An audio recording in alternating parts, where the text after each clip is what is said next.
ಮುಡಾ ಕೇಸ್ನಲ್ಲಿ ಸಿಎಂ ಸಿದ್ದರಾಮಯ್ಯ ಅವರಿಗೆ ಮಹಾ ಟೆನ್ಷನ್ ಶುರುವಾಗ್ಬಿಟ್ಟಿದೆ. ಮುಡಾ ಪ್ರಕರಣದ ಅಂತಿಮ ಆದೇಶವನ್ನು ಕೋರ್ಟ್ ಕಾಯ್ದಿರಿಸಿದೆ. ಒಂದು ಕಡೆ ಯಾವತ್ತು ಹೇಳ್ತೀವಿ ಅಂತ ಇನ್ನೂ ಕೂಡ ದಿನಾಂಕ ನಿಗದಿಯಾಗಬೇಕಾಗಿದೆ. ಅದಕ್ಕೆ ಸಿಬಿಐಗೆ ಕೊಡ್ತಕ್ಕಂತಹ ಅರ್ಜಿ ಆದೇಶವನ್ನು ಕಾಯ್ದಿರಿಸಿದೆ ಧಾರವಾಡದ ಹೈಕೋರ್ಟ್. ಸಿಬಿಐಗೆ ಈ ಮುಡಾ ಕೇಸನ್ನು ಕೊಡಬೇಕಾ ಬೇಡವಾ ಅನ್ನೋ ವಿಚಾರದಲ್ಲಿ ಆದೇಶ ಇದೆಯಲ್ಲ, ಆದೇಶವನ್ನು ಕಾಯ್ದಿರಿಸಿದೆ ಹೈಕೋರ್ಟ್ನಲ್ಲಿ, ಧಾರವಾಡದ ಹೈಕೋರ್ಟ್. ವಾದ ಪ್ರತಿವಾದವನ್ನು ಆಲಿಸಿ ಆರ್ಡರನ್ನು ರಿಸರ್ವ್ ಮಾಡಿದ್ದಾರೆ ನ್ಯಾಯಮೂರ್ತಿ ನಾಗಪ್ರಸನ್ನ ಅವರ ಪೀಠ.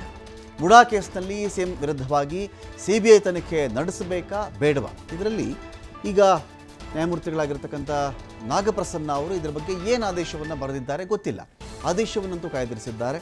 ಸಿಬಿಐ ತನಿಖೆಗೆ ಕೊಡಬಹುದು ಅಂತ ಹೇಳಿದ್ರೆ ಕೊಡಬೇಕಾಗತ್ತೆ, ಇಲ್ಲ ಅದರ ಅವಶ್ಯಕತೆ ಇಲ್ಲ, ಇದರ ವ್ಯಾಪ್ತಿ ಸಿಬಿಐಗೆ ಏನು ಬರಲ್ಲ ಅಂತ ಬೇಕಾದರೂ ಹೇಳಬಹುದು ಅವರು.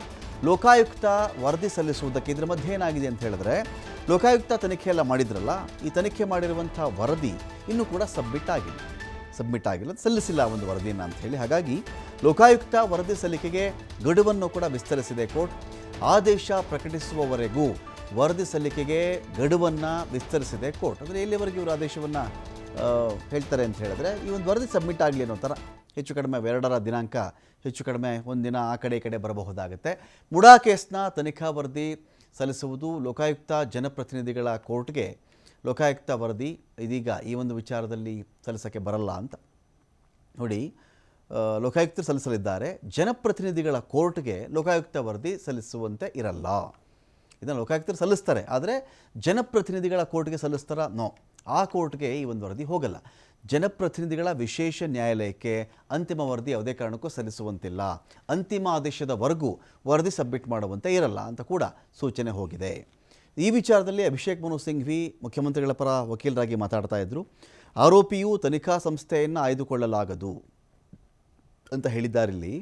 ಯಾವೊಬ್ಬ ಆರೋಪಿ ತನ್ನ ಕೇಸನ್ನು ಯಾರು ಇನ್ವೆಸ್ಟಿಗೇಟ್ ಮಾಡಬೇಕು ಅಂಥೇಳಿ ಅವರೇ ತನಿಖಾ ಸಂಸ್ಥೆಯನ್ನೇ ಆಯ್ಕೆ ಮಾಡ್ಕೊಳ್ಳೋಕ್ಕಾಗಲ್ಲ ಅಂತ ಹೇಳಿದ್ದಾರೆ. ಆದರೆ ದೂರುದಾರರು ತನಿಖಾ ಸಂಸ್ಥೆಯನ್ನು ಕೋರಬಹುದಾ? ತುಂಬ ಚೆನ್ನಾಗಿದೆ ಒಂದು ಆರ್ಗ್ಯುಮೆಂಟ್ ನೋಡಿ. ಇಲ್ಲಿ ಅಭಿಷೇಕ್ ಮನು ಸಿಂಘ್ವಿ ಅವರು ವಾದ ಮಾಡಿರೋದು ನೋಡಿ, ಸ್ವಾಮಿ ಆರೋಪಿಗೆ ಅಲ್ಲಿ ವಾದ ಮಾಡ್ತಾ ಇದ್ದಾರೆ ದೂರುದಾರರ ಕಡೆಯಿಂದ. ಆರೋಪಿಗೆ ಏನು ರೈಟ್ಸ್ ಇದೆ, ತನ್ನನ್ನು ಯಾರು ಬಂದು ತನಿಖೆ ಮಾಡಬೇಕು ಅಂತ ಆರೋಪಿ ಹೇಳೋಕ್ಕಾಗತ್ತಾ ಅಂತ ದೂರುದಾರರು ಕೇಳ್ತಾ ಇದ್ದಾರೆ. ಆದರೆ ಆರೋಪಿಗೆ ಏನು ರೈಟ್ಸ್ ಇದೆ, ಇಂಥದ್ದೇ ತನಿಖಾ ಸಂಸ್ಥೆಯಿಂದ ತನಿಖೆ ನಡೀಬೇಕು ಅಂತ ಹೇಳಲಿಕ್ಕೆ ಆರೋಪಿಗಿರ್ತಕ್ಕಂಥ ರೈಟ್ಸ್ ಏನು, ಅದನ್ನು ಯಾರು ಹೇಳಿದ್ದಾರೆ ಇಲ್ಲಿ? ಆದರೆ ದೂರುದಾರರು ತನಿಖಾ ಸಂಸ್ಥೆಯನ್ನು ಕೋರುವುದಕ್ಕೆ ಅವರು ಯಾರು? ಲೋಕಾಯುಕ್ತದಲ್ಲಿ ಕೇಸ್ ದಾಖಲಾದ ತಕ್ಷಣ ಸಿಬಿಐಗೆ ಕೋರಬಿಟ್ಟಿದ್ದಾರೆ. ಅಂದರೆ ಲೋಕಾಯುಕ್ತದಲ್ಲಿ ವಿಚಾರಣೆ ನಡೆಯುವವರೆಗೂ ತಾಳ್ಮೆ ಅವ್ರಿಗೆ ಇರಲಿಲ್ವಾ? ಲೋಕಾಯುಕ್ತಕ್ಕೆ ಕೊಟ್ರಪ್ಪ, ಕೇಸ್ ದಾಖಲಾಯ್ತಲ್ಲಿ, ಅದಾಗ್ತಾ ಇದ್ದಂತೆಯೇ ಸಿ ಬಿ ಐಗೂ ಹೋಗಿ ಒಂದು ಅರ್ಜಿಯನ್ನು ಹಾಕ್ಬಿಟ್ಟಿದ್ದಾರೆ ಇವರು ಅಂತ ಹೇಳಿದ್ರೆ, ಈ ಅರ್ಜಿಗೊಂದು ಅರ್ಥ ಇದೆಯಾ?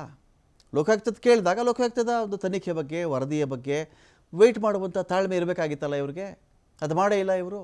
ಇಂಥ ಅರ್ಜಿಗೆ ಅರ್ಥ ಇರುತ್ತಾ? ಆದ್ದರಿಂದ ಈ ದೂರುದಾರರ ಅರ್ಜಿಯನ್ನು ಪರಿಗಣಿಸಲೇಬಾರದು. ಇನ್ನು ಪಾರ್ವತಿಯವರ ಪರವಾಗಿ ವಾದ ಕೂಡ ಕೇಳಿಬಂದಿದೆ. ಮುಖ್ಯಮಂತ್ರಿಗಳ ಪತ್ನಿ ಪಾರ್ವತಿಯವರ ಪರವಾಗಿ ಹಿರಿಯ ವಕೀಲ ರವಿವರ್ಮ ಕುಮಾರ್ ವಾದವನ್ನು ಮಾಡ್ತಾರೆ. ಪ್ರಕರಣವನ್ನು ಸಿಬಿಐ ತನಿಖೆಗೆ ನೀಡಬಾರದು, ದೂರುದಾರರ ಅರ್ಜಿಯನ್ನೇ ವಜಾ ಮಾಡಬೇಕು. ಇನ್ನೊಂದು ಕಡೆ ಮುಖ್ಯಮಂತ್ರಿಗಳ ಭಾಮೈದ ಪರವಾಗಿ ಕೂಡ ವಾದ ಕೇಳಿಬಂದಿದೆ. ಮುಖ್ಯಮಂತ್ರಿ ಸಿದ್ದರಾಮಯ್ಯ ಅವರ ಭಾಮೈದ ಮಲ್ಲಿಕಾರ್ಜುನ ಸ್ವಾಮಿ ಪರವಾಗಿ ಕೂಡ ವಾದ ಕೇಳಿಬಂದಿದೆ. ಮಲ್ಲಿಕಾರ್ಜುನ ಸ್ವಾಮಿ ಪರವಾಗಿ ಹಿರಿಯ ವಕೀಲ ಆದಿತ್ಯ ಸೋಂಧಿ ವಾದವನ್ನು ಮಂಡಿಸ್ತಾರೆ. 2004ರಲ್ಲಿ ಆಸ್ತಿ ಖರೀದಿ ಮಾಡದೆ ಕ್ರಯಪತ್ರವನ್ನು ನೋಂದಣಿ ಕೂಡ ಮಾಡಿಸಿದ್ದೀನಿ, 2005ರಲ್ಲಿ ಭೂ ಪರಿವರ್ತನೆ ಕೂಡ ಮಾಡಿಸಲಾಗಿದೆ, 2010ರಲ್ಲಿ ಪಾರ್ವತಿಯವ್ರಿಗೆ ದಾನ ಕೊಟ್ಟೆ ಆ ಜಮೀನ ಅಂತ ಮಲ್ಲಿಕಾರ್ಜುನ ಸ್ವಾಮಿ ಪರವಾಗಿ ವಾದವನ್ನು ಮಂಡಿಸಿದ್ದಾರೆ ವಕೀಲ ಸೋಂಧಿ ಅವರು. ಇನ್ನೊಂದು ಕಡೆ ಸ್ನೇಹಮಯಿ ಕೃಷ್ಣ ಅವರ ಪರವಾಗಿ ಮಣಿಂದರ್ ಸಿಂಗ್ ವಾದವನ್ನು ಮಾಡಿದ್ದಾರೆ. ಸಮಿತಿ ವಿಚಾರಣೆ ನಡೆಸಿ ದಾಖಲೆಗಳನ್ನೇ ಹೊತ್ಕೊಂಡು ಹೋಗ್ಬಿಟ್ಟಿದ್ದಾರೆ ಇವರು. 60 ಕೋಟಿ ಮೌಲ್ಯದ ಆಸ್ತಿ ಲೂಟಿ ಆಗಿಬಿಟ್ಟಿದೆ ಇಲ್ಲಿ.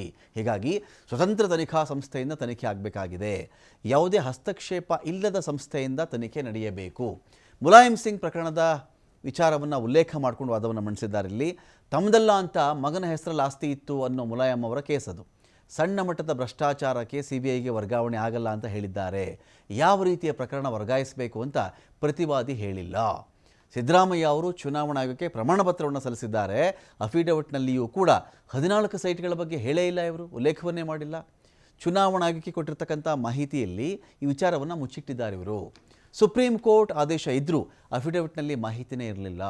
ಸಿ ಎಂ ಯಾಕೆ ಮಾಹಿತಿಯನ್ನು ಮುಚ್ಚಿಡಬೇಕಾಗಿತ್ತು? ದೊಡ್ಡ ರಾಜಕಾರಣಿ ಅಂತನಾ? ಆರೋಪ ಕೇಳಿ ಬಂದ ತಕ್ಷಣ CM ಮೊದಲು ಹುದ್ದೆಯಿಂದ ಕೆಳಗಡೆ ಇಳಿಬೇಕು. ಹೀಗಾಗಿನೇ ನಾವು ಇದನ್ನು ಭ್ರಷ್ಟಾಚಾರ ಅಂತ ಕರಿತಾ ಇದ್ದೇವೆ. ಸತ್ಯ ಹೊರಬರಬೇಕಾದರೆ CBI ಸಂಸ್ಥೆಯಿಂದ ತನಿಖೆ ನಡೆದರೆ ಮಾತ್ರ ಸಾಧ್ಯ ಅಂತೇಳಿ ಅವರಲ್ಲಿ ವಾದವನ್ನು ಇಟ್ಟಿದ್ದಾರೆ.